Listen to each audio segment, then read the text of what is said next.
Inside a dark room, a mysterious man works hard on drawing and measuring diagrams on a map, taking many details into account for an important plan. Then he puts on a fluffy coat and leaves the house in a hurry. Meanwhile, at a financial company, David is having a very difficult conversation with a client on the phone because he has lost lots of money right before Christmas. After he hangs up, his coworker Corey comes to steal his candy and cheer him up. He also reminds David that his crush Emily will be leaving the company after New Year's, so he needs to ask her out soon or he will miss his chance. However, David doesn't think it is a good idea, regardless if his crush has been going on for a long time. Later that night, David and Corey enjoy the office Christmas party, and while Corey drinks with their other buddies, David tries to chat with Emily. However, their conversation is terribly awkward and it ends quickly. Moments later, Emily leaves the party and David rushes after her to tell her she forgot her hat, except she is wearing hers. This interruption causes her to lose yet another cab, and David uses the chance to finally ask her out. Emily accepts, and when she tries to stop a taxi, David offers to take her home instead. When she takes the offer, David first stops inside to let Corey know he is leaving. However, Corey is very drunk and reminds David he promised he would take him home too, so now David has no choice but to deal with a third wheel. During the ride, Corey keeps on drinking and making dumb comments, making the mood in the car very awkward and causing David to apologize to Emily multiple times. Corey also asks David for his phone because he lost his at the party, but this only ends up with David's phone quickly running out of battery. It is the middle of a very freezing night, yet Corey insists on having pizza, begging David to stop at a nearby ATM for cash so he can buy his food. David offers to pay with his own card, but Corey says that the restaurant doesn't accept cards. When they make it to the ATM, Corey goes inside while David and Emily wait in the car chatting about the protection charm David keeps in the vehicle. Suddenly Corey starts making signals because he is apparently having a card problem, so David also goes inside to help. Emily soon begins feeling cold and alone in the car, so just after a few seconds she decides to join the guys. She tries to lock the car on her way out, but it doesn't work. When Emily enters the ATM, David explains that the car lock is broken, but they won't take long, so there is no need to worry. He then takes some cash from the ATM because Corey's card is denied for some reason. When the trio turns around and is about to leave, they suddenly notice a figure wearing a fluffy coat outside. Emily thinks it is rather strange because she doesn't see any car around, and David immediately thinks it could be a robber. However, Corey thinks it is just a man that needs to use the ATM, so he tells his friends to stop being paranoid. When Corey opens the door and takes a step out, the man walks forward, scaring Corey into going back inside. Then Corey shouts out, asking the man if he wants to come inside, but gets no response.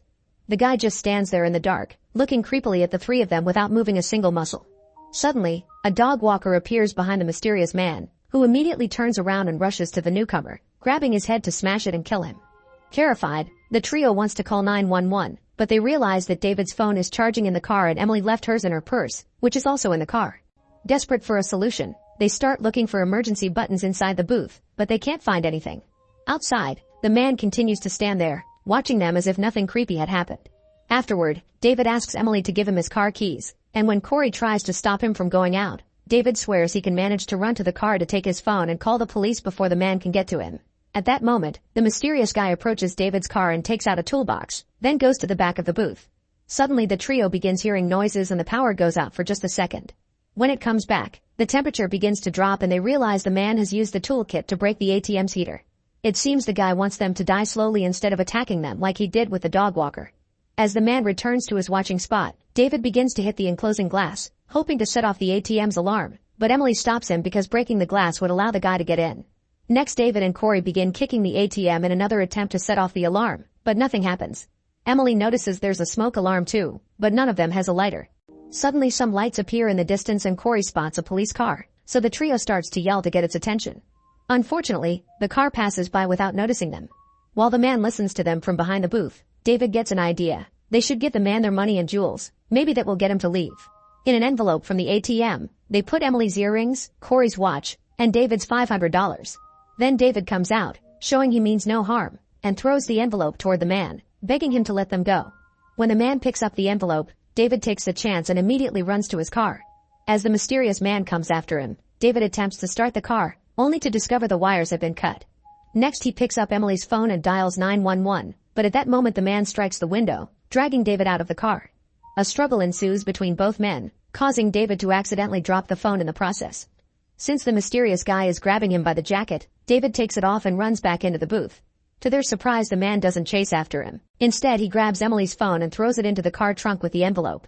Next, Emily uses her lipstick to write help on the door while the guys finally make a hole in the wall, but the alarm still doesn't ring. Emily tries to use David's card on the ATM by putting the code backward, believing this is supposed to alert the police, but Corey points out it is an urban legend. Time starts to pass, and the trio soon begins to feel the freezing temperature. When they don't see the guy outside, Corey thinks of leaving, but Emily stops him. Then Corey begins wondering if this guy is David's client who wants revenge for all the money he lost with their company, and an argument ensues. Thankfully, the cold quickly makes them shut up and they decide to hold hands to warm them up. Suddenly, a car with a security guard sees Emily's message and drives over to investigate. As the guard approaches the booth, the trio tries to warn him about the killer and beg him to call the police. Unfortunately, the guard barely can take 2 steps before the mysterious man appears next to him and beats him to death with a tire iron. Losing all hope, Emily sits in a corner of the booth in a clear depressed mood, and Corey and David wonder if the cold is getting to her brain. At that moment, the man enters the booth, so David and Corey immediately begin to fight him before he can hurt them. The 3 men fall to the floor in a fierce struggle, and David suddenly sees some wire hanging from the ATM, which he grabs and uses to strangle the mysterious man while Corey holds him down. Afterward, they are disturbed by the fact they had to kill to survive, but suddenly they notice something outside. The mysterious man is still there watching them. The trio checks the wallet they find in the body's pockets and discovers it is just a worker with a family that had wanted to use the ATM and happened to be wearing the same jacket as the killer, which makes them feel even worse. Moments later, the mysterious guy returns to the back of the booth to work on something while Corey takes the jacket from the body to warm himself up. Then David and Corey begin blaming each other for being stuck here, and an argument ensues that soon becomes physical. Emily begs them to stop, and a frustrated Corey ends up storming out to escape alone, ignoring his friends' pleas to stay.